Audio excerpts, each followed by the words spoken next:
of undergraduates believe to some extent that words can be violence. Another fire survey that we took earlier also found that 1/3 of surveyed students believe that using violence to stop disfavored speech can be acceptable, at least in rare cases. What's your response to those numbers? And what would you say to those students in particular? Well, for the people who say that my husband might have incited violence, I know that was not your question, but I'm going to put a squash on it before anyone else can attach to that. My husband never incited violence. He never once said, go after them because they're saying X, Y, Z and they deserve to die. My husband never once said that, and he never would. What did he say? Come to the front of the line. I'll put my mic down.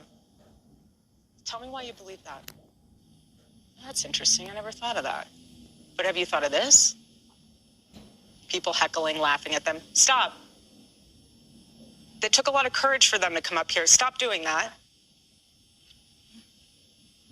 He gave them a microphone.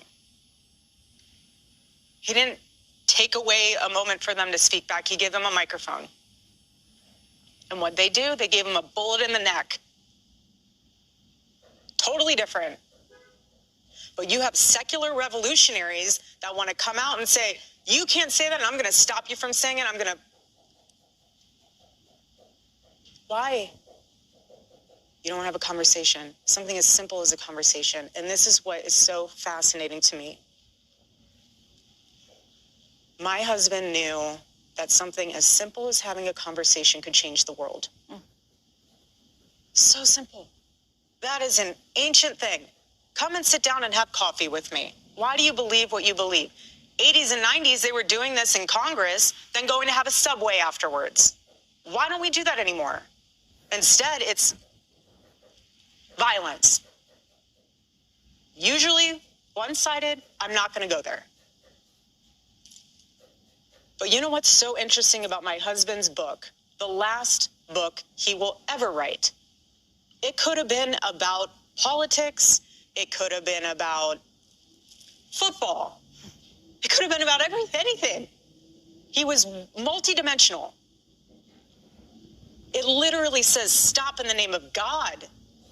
Stop. Stop the violence. Stop the hate. Have a conversation.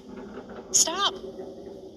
And what he knew in that book was not just so much stop that, take a minute to get off of your phone and realize that we are all human, operating on this broken planet, all sinful,